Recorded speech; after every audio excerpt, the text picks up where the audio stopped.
The December wind in the city cut through fabric like a blade searching for bone, relentless and unforgiving, refusing to grant mercy to those who walked its streets after dark. It was 11:47 p.m., yet inside the obsidian room, candles still flickered against walls that had witnessed more blood than business, more confessions than conversations. The air hung thick with cigar smoke, aged whiskey, and the metallic scent of fear that clung to certain rooms where power was the only currency that mattered. The atmosphere felt suffocating, as if the very walls absorbed the weight of secrets too dangerous to escape. Sweat gathered at the base of Annie's spine beneath the crisp red and black uniform that marked her as part of the furniture, blending with the cheap drugstore body spray she wore and the exhaustion she'd been carrying for 6 months straight. Annie Delgado had been on her feet for 9 hours, her movements automatic as she navigated between tables where men spoke in code, where laughter sounded more like warnings, where handshakes sealed fates. She moved with the precision of someone who had learned to anticipate needs before they were spoken, to disappear before she was noticed. Her shoulders ached, her feet screamed inside shoes worn thin at the heels, and the pleasant mask she'd perfected was beginning to feel like someone else's face pressed against her own. But she couldn't afford to slow down. Not tonight. Not when her tips would decide whether her sister Emma ate more than ramen this week, whether the electricity stayed on, whether the collection calls would finally stop. The main hall of the obsidian room pulsed with its usual Friday night energy. Men in tailored suits discussed acquisitions that had nothing to do with real estate. Women draped in jewelry that probably came from safes rather than stores laughed at jokes that weren't funny. Tourists who'd somehow gotten past the doorman took nervous sips of drinks that cost more than their hotel rooms. Annie slipped through all of it like smoke through a keyhole. A tray balanced on one hand, her steps silent on Persian rugs that probably covered old bloodstains, her words polite but never curious, her expression pleasant but never memorable. She had learned the art of invisibility, as any server in a place like this must. Present when summoned, gone before you heard too much. Perhaps that was why she noticed when something felt wrong. Table 7. Isolated behind an ornate folding screen that transformed it into its own private world, the table reserved for men who paid for silence as much as service. Caleb Constantine. She had served him twice before in her 6 months at the Obsidian Room. Always the same ritual.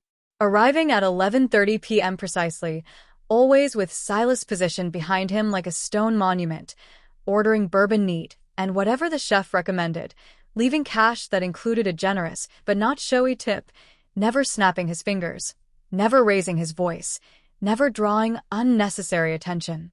Yet everyone who worked at the Obsidian Room understood that Caleb Constantine's table demanded the precision of defusing a bomb. Because on the rare occasions when someone brought the wrong drink or lingered too long within earshot, they didn't get fired. They simply stopped showing up for their shifts. As if some unseen force had erased them from the schedule, from the building, from the conversation. Annie had learned not to ask questions about men like Caleb Constantine. In a city where the most dangerous families operated in the spaces between laws, survival meant keeping your eyes down and your mouth shut. She knew he controlled territory in the way other men controlled companies. Knew the tattoos that crept up from his collar told stories in a language she didn't want to learn. Knew the watch on his wrist cost more than she'd earn in 5 years. Knew people feared him in the way you fear a storm, not because it's evil, but because it's powerful and indifferent to your existence. And tonight, she knew something had shifted. The first time Annie ever served Caleb Constantine had been on a Wednesday in late June when the humidity pressed down like a weighted blanket and the air conditioning in the Obsidian Room struggled against the summer heat. He'd ordered bourbon. Silas had stood behind him, silent and watchful. Nothing had seemed unusual then. But tonight, Silas had arrived 2 hours early. Tonight, she'd seen him in the kitchen corridor, speaking in urgent whispers with men whose faces she didn't recognize, whose suits bulged in places that suggested concealed weapons. Tonight, the room felt too crowded, too tense, like the moment before lightning strikes. Tonight, the other servers had been reassigned, leaving only Annie to handle the back section.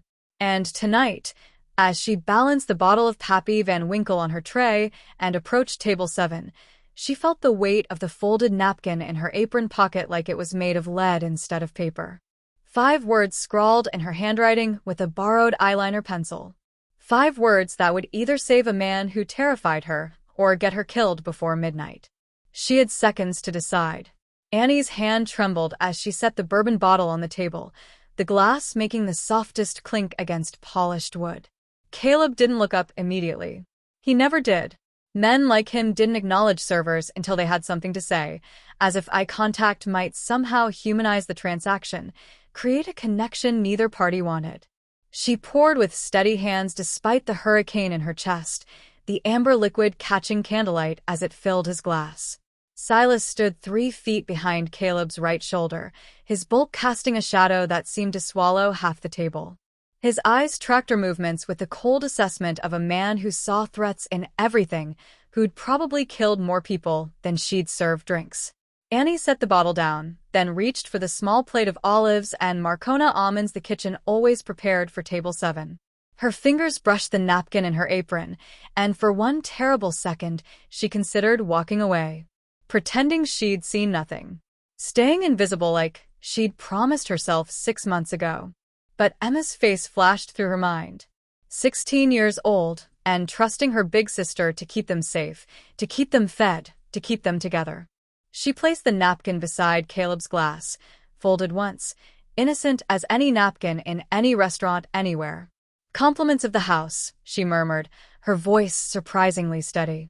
Then she turned and walked away, her legs mechanical, her breathing shallow, waiting for a hand to grab her shoulder, for a bullet to find her spine, for the world to end. It didn't. She made it back to the service station, busying herself with wiping down already clean surfaces, organizing silverware that didn't need organizing. From this angle, she could just see the edge of table 7 through a gap in the decorative screen. Caleb lifted the napkin casually, unfolding it with one hand while bringing his bourbon to his lips with the other. A man completely at ease. A man reviewing a wine list or checking for lint. Then he stopped. The glass paused halfway to his mouth, suspended in air for 3 heartbeats too long. His jaw tightened almost imperceptibly, the muscle jumping beneath tattooed skin. His eyes, which had been half-lidded and bored, sharpened into something predatory and fully alert. He set the glass down without drinking, refolded the napkin, slipped it into his jacket pocket. "Silas." His voice carried just far enough. "Come." Conversational. "The shipment from Philadelphia. It cleared customs Tuesday, correct?" Annie watched Silas shift his weight, a movement so subtle most people would miss it. "Wednesday morning, boss. Had some delays with paperwork." "Wednesday," Caleb repeated, nodding slowly. He picked up an olive, examined it like it held answers. "And the dock supervisor, who signed off. That was Petrov. Dmitri handled it personally." "Not Petrov. Petrov's been out with his daughter's wedding. We discussed it last week." "Right." "The wedding." Caleb popped the olive in his mouth, chewed thoughtfully. His eyes never left the glass in front of him, but Annie could see the calculation happening behind them. "What time did you arrive tonight?" Silas's pause lasted a fraction too long. "Same as always, boss. Half-hour before you." Caleb swirled his bourbon, watching the liquid coat the glass. "Funny. I could have sworn I saw your car in the lot when I drove past at 9. The air changed. Annie felt it from 20 feet away, the invisible tightening of a noose neither man acknowledged. "Must have been similar vehicle," Silas said evenly. "You know how many black SUVs are in this city." Caleb smiled then, and it was the most terrifying thing Annie had ever seen. Not anger. Not accusation. Just a small, knowing curve of lips that said he'd already counted the exits, measured the distances, calculated the odds. "Must have been," he agreed softly, and took a long, deliberate sip of his bourbon, his eyes finally lifting to meet Silas in the candlelight. The first gunshot came from the kitchen. Not the crack of a handgun but the deep thunder of a shotgun, the sound so loud it seemed to compress the air itself. The decorative screen beside table 7 exploded into splinters. A waiter Annie vaguely recognized dropped his tray, red blooming across his white shirt like a flower opening in fast motion. Caleb moved before the second shot, his body already in motion as if he'd been waiting for this moment his entire life. The table flipped, bourbon and crystal shattering as it became a shield. His hand disappeared into his jacket, emerging with gunmetal that caught the candlelight. Annie froze. Her brain couldn't process what her eyes were seeing. The elegant restaurant transforming into a war zone. The men in suits at nearby tables pulling weapons instead of running. The emergency exit doors bursting open to reveal more armed figures silhouetted against the alley lights beyond. Down. Someone shouted, but the word dissolved into the percussion of automatic weapons fire. The ornate chandelier above the main dining room disintegrated, raining crystal and sparks.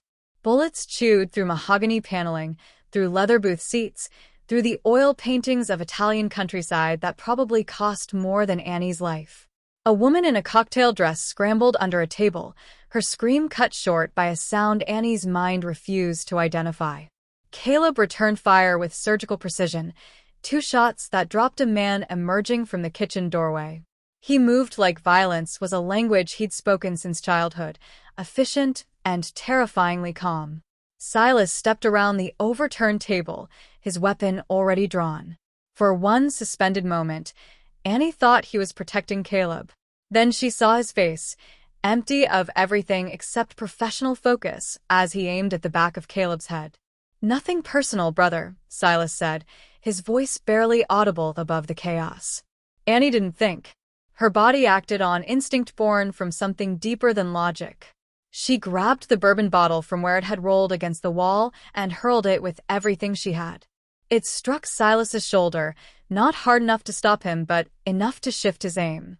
The bullet meant for Caleb's skull punched through the wall instead, and Caleb spun, his eyes meeting Silas's with something that looked like grief before it hardened into pure survival. "You too." Caleb's voice was barely a whisper, but Annie heard the breaking in it. Silas answered with another shot. Caleb dove behind the bar, pulling Annie with him so roughly she felt something tear in her shoulder. They hit the ground hard, glass shards biting through her uniform. The mirror behind the bar exploded, showering them with glittering rain. "The kitchen," Caleb hissed, his hand locked around her wrist like iron. "When I move, you move. Don't stop. Don't look back. Don't think." "I can't." "You already did." His eyes found hers, and in them she saw the same terror she felt. He was just better at carrying it. "You saved my life. Now, let me save yours." He fired 3 shots blind over the bar, then yanked her to her feet. They ran in a crouch, weaving between overturned tables and bodies Annie refused to look at too closely. A bullet hissed past her ear close enough to feel the heat. Another shattered a wine bottle inches from Caleb's head, baptizing them both in Merlot that looked too much like blood. The kitchen door burst open ahead of them. 2 men with tactical gear stepped through, weapons rising. Caleb shot the first one before Annie registered the threat. The second got off a shot that tugged at Caleb's jacket before he went down too. They crashed through the kitchen into steam and stainless steel. The back door glowed like salvation 50 feet away. Behind them, Silas's voice cut through the gunfire, cold and certain. "Lock down every exit. Nobody leaves breathing." Caleb stared at the water-stained ceiling, his mind sliding backward through time like shuffling a deck of cards until he found the image he'd been avoiding. Silas at 13, all elbows and bruised knuckles, standing in the doorway of their shared room at St. Augustine's Home for Boys. Blood dripping from his split lip where the older kids had cornered him again, demanding the money he didn't have. "I handled it," Silas had said, the lie transparent even then. Caleb had stood up from his mattress on the floor, walked past Silas into the hallway where 3 boys waited. He'd been smaller then, but meaner, carrying a fury that made up for what he lacked in size. 5 minutes later, 2 of those boys needed stitches. The third never bothered them again. "You didn't have to do that," Silas had whispered that night in the dark. "Yes, I did." And that had been the truth for 15 years. Caleb led, Silas followed. Caleb made the calls, Silas executed them. When they'd clawed their way out of the orphanage at 16 with nothing but stolen clothes and borrowed violence, it had been Caleb who'd approached Dmitry Volkov's father with an offer too smart to refuse. Caleb, who'd negotiated their first territory. Caleb, whose name eventually became the one people whispered with respect and fear. Silas had always been right there. One step behind. One step below. "You're bleeding through the bandage." Annie's voice pulled him back to the present.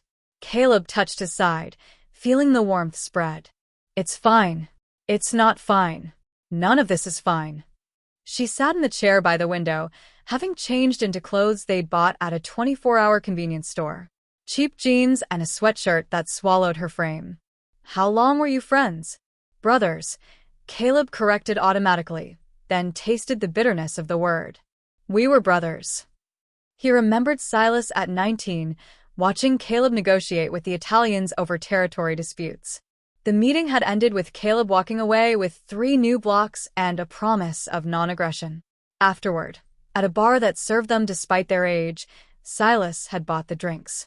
"You're good at this," Silas had said. "The talking. The chess moves. We're good at this." No. Silas had smiled, but it hadn't reached his eyes. "You're good at this. I'm just good at standing behind you." Caleb had laughed it off, bought the next round, never seeing the seed taking root.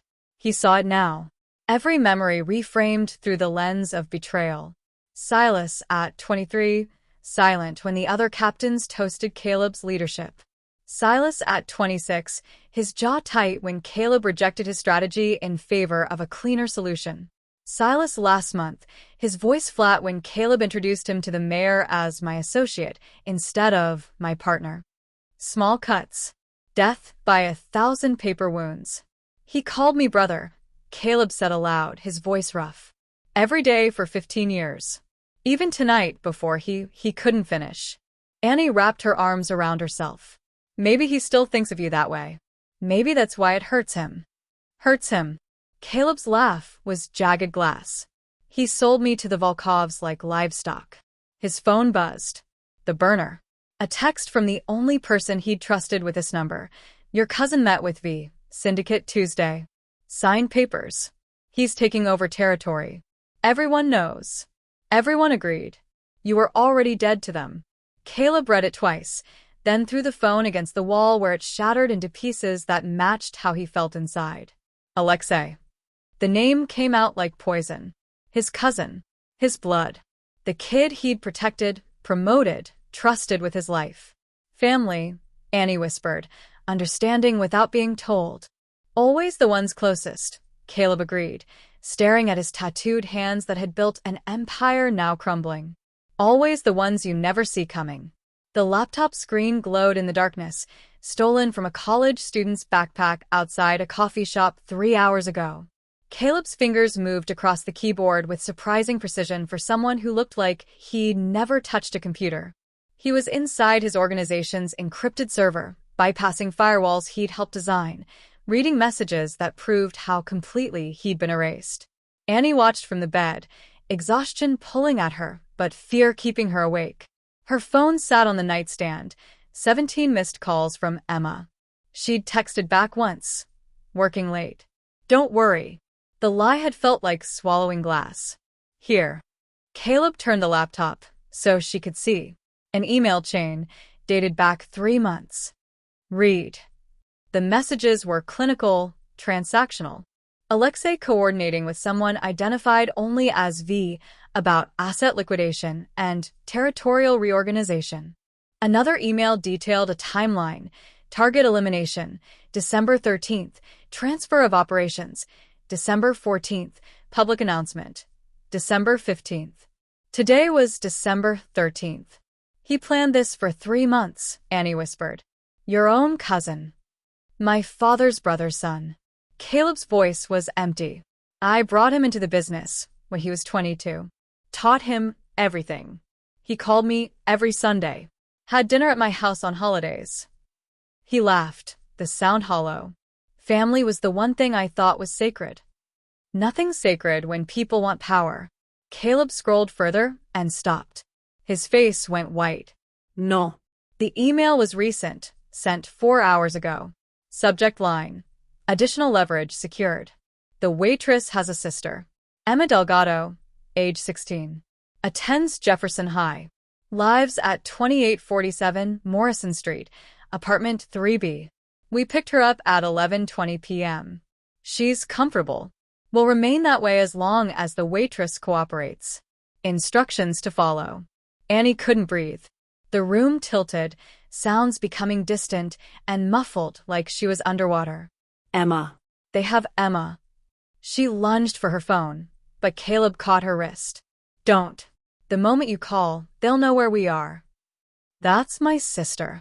Her voice cracked, years of holding everything together splintering apart. She's 16. She doesn't know anything about any of this. She's just a kid who... The sob ripped out of her throat before she could stop it. Caleb held her wrist gently now, not restraining but anchoring. I know what she means to you. You don't know anything about me. I know you worked yourself to exhaustion every night for 6 months, so she could have a chance. I know you risked your life to warn a stranger because it was the right thing to do. I know you're terrified right now, but you're still thinking. His eyes met hers, and she saw her own devastation reflected back. They took her because you saved me. That makes her my responsibility. Your responsibility? Annie jerked her hand free. Your world did this. Your enemies, your betrayal, your... My fault. The words were simple, final. Yes. All of it. Which is why I'm going to get her back. Another message appeared on the screen. This one addressed directly to Caleb, sent to an email he'd thought was secure. Cousin, I know you're alive. Sloppy of Silas to miss. The girl is insurance that the waitress brings you to us. The Obsidian Room, tomorrow night, 11:30. Same table. You come alone, we let them both walk. You run, the girl dies slowly, and we find you anyway. Family doesn't have to end in blood. Bend the knee, accept your retirement, and maybe we all survive this. Caleb read it twice, his jaw working. Alexei always was optimistic. What are we going to do? He looked at her. You should run. Take whatever money I can give you, and disappear. Annie thought of Emma. Scared, alone, in the hands of men who saw her as nothing more than a tool. She's all I have. I know. Then you know I'm not running. The warehouse on the south side had been Caleb's first legitimate purchase, back when he'd been young enough to believe that owning property made you respectable. Now it stood hollow and cold, lit by a single work light hanging from rusted chains. Caleb had called the meeting for 3 a.m., sent encrypted messages to 7 people he trusted with his life. Only 2 showed up. Victor arrived first, a mountain of a man in his 60s with scars that told stories he never spoke aloud. He'd been with Caleb's father, had watched Caleb grow from an orphan into something that commanded respect.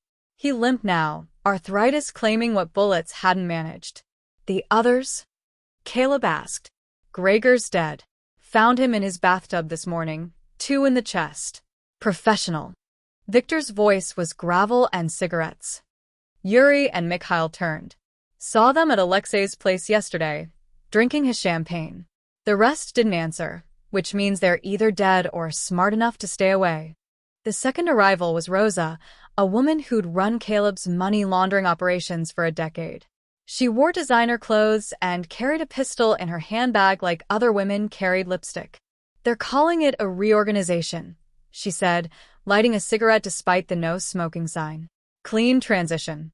Alexei's promising everyone their same territories, same percentages, just new management. And they believe him? Caleb's laugh was bitter. They want to believe him. Easier than dying for loyalty. Rosa exhaled smoke toward the ceiling. Volkovs are backing him. That carries weight. You, on the other hand, are a ghost who's supposed to be dead. Fighting for a ghost doesn't pay well. Annie stood in the corner, watching these people discuss murder and betrayal like it was a business meeting, which she supposed it was. Victor's eyes kept sliding to her, assessing, calculating her worth in this equation. Who's the girl? He finally asked. The reason I'm alive, Caleb said. And the reason we're doing this. Doing what, exactly? Rosa stubbed out her cigarette. You're outnumbered, outgunned, and outlawed. Even if we hit Alexei, the Volkovs will just install someone else. Your empire is gone, Caleb. Accept it. They have her sister. Caleb's voice was quiet but absolute. 16 years old. Taken because Annie warned me. Rosa and Victor exchanged glances. Some unspoken communication passed between them, the language of people who'd survived by understanding what mattered. A debt then, Victor said slowly. Honor debt. The only kind that matters, Caleb agreed. They spent the next hour planning an attack that had maybe a 15% chance of success. Victor sketched the layout of the obsidian room from memory, marking entries and exits. Rosa called in favors, securing weapons from sources that wouldn't ask questions. Annie contributed details about the kitchen, the service corridors, the places she'd learned to be invisible. When Rosa and Victor finally left to make preparations, the warehouse fell silent except for rain starting to hammer the metal roof. Caleb sat on an overturned crate, exhaustion finally showing through the cracks. Annie approached slowly like he might bolt. You don't have to do this. They want you, not Emma. I could go alone, make a deal. They'll kill you both the second I'm dead. Maybe. But at least you'd be alive. He looked up at her, really looked, and something in his expression softened. You saved my life when you had every reason not to, when it would have been safer, smarter, easier to let me die. His voice dropped to almost a whisper. No one's done that in a very long time, maybe ever. I'm not special. You are, though. He stood, closing the distance between them. You're terrified, but you're here. You could have run a dozen times. You stayed. Annie felt tears threaten. She's my sister. I know, and that means something. He reached out, hesitated, then gently touched her shoulder. Whatever happens tomorrow, I want you to know, you reminded me what it feels like to be worth saving. The words hung between them, fragile and honest, in a way that felt more dangerous than bullets. They changed the location at the last minute. A text from Alexei at 10 p.m., casual as a dinner invitation. The Obsidian Room is compromised. New venue, Pier 17 Shipyard. Midnight. Bring the girl. Caleb had expected it. Men like Alexei always changed the terms, always needed to feel in control. The shipyard was worse tactically, more exposed, but it also meant Alexei was nervous. Nervous men made mistakes. The pier stretched into darkness, like a finger pointing at nothing.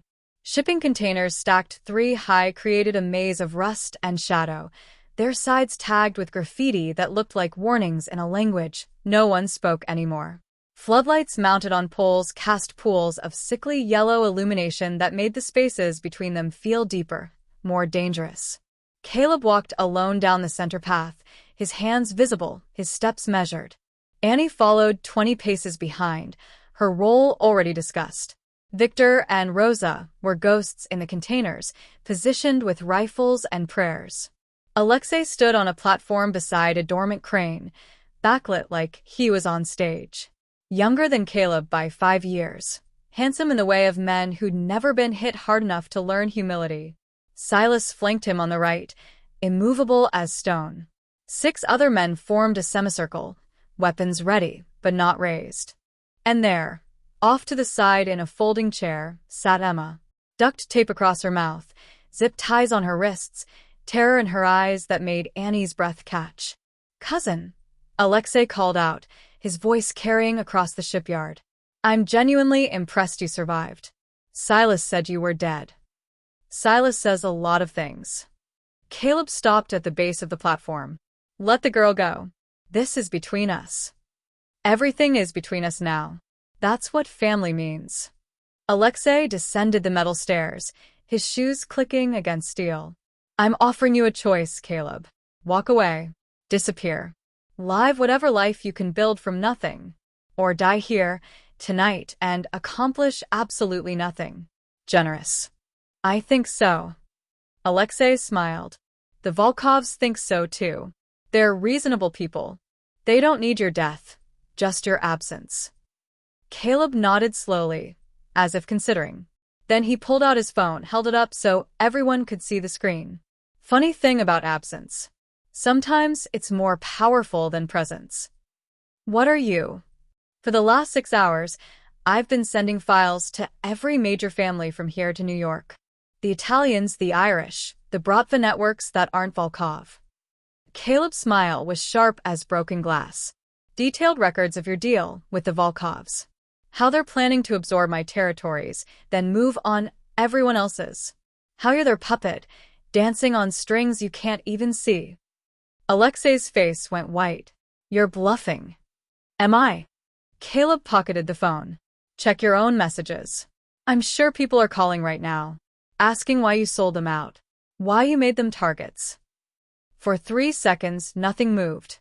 Then Alexei grabbed his phone, his fingers shaking.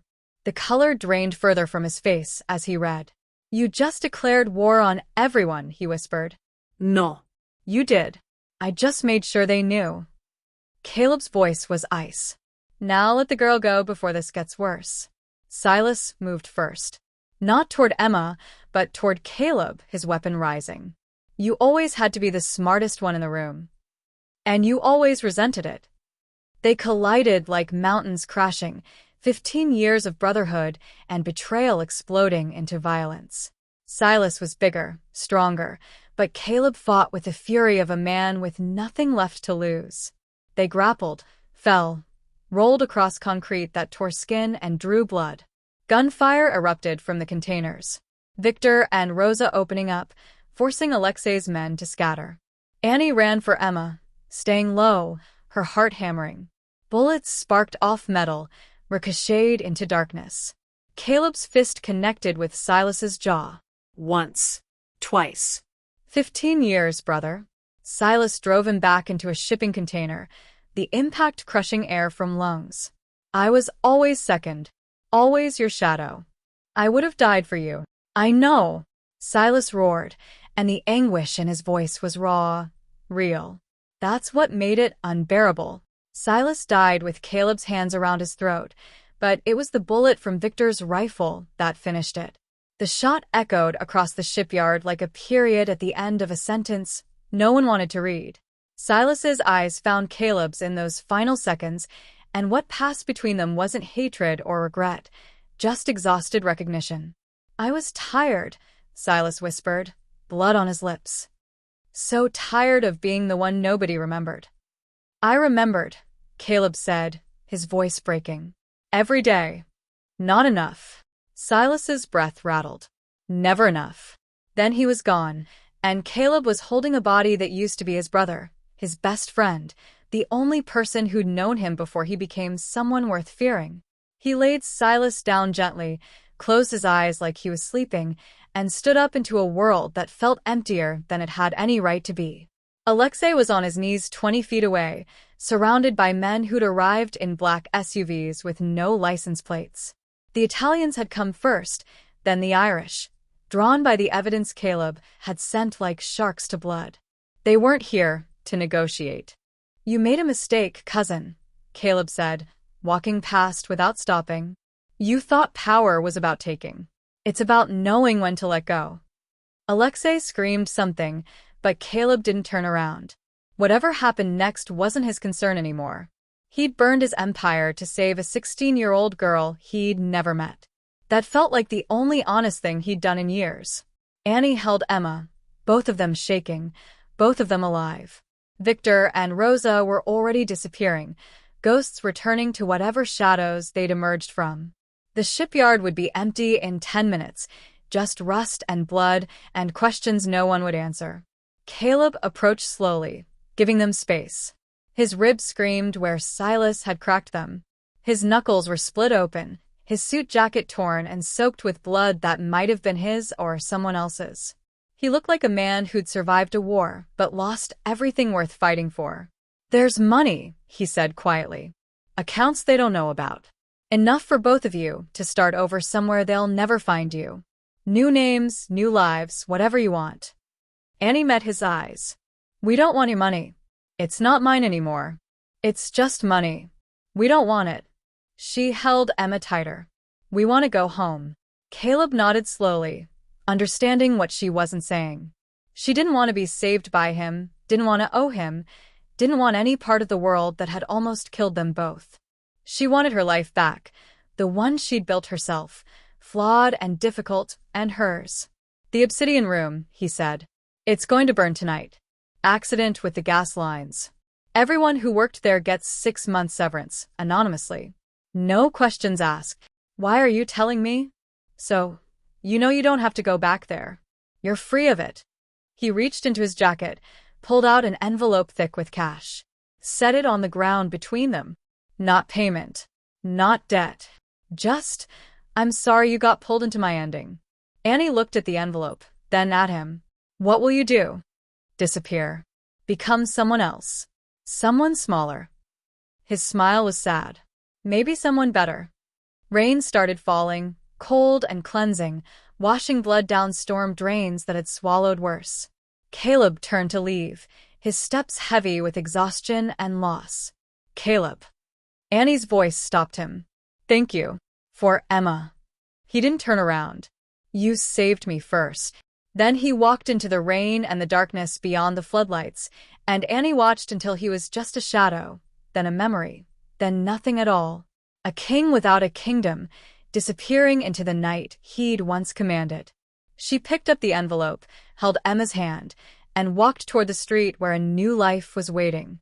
Behind them, sirens began to wail.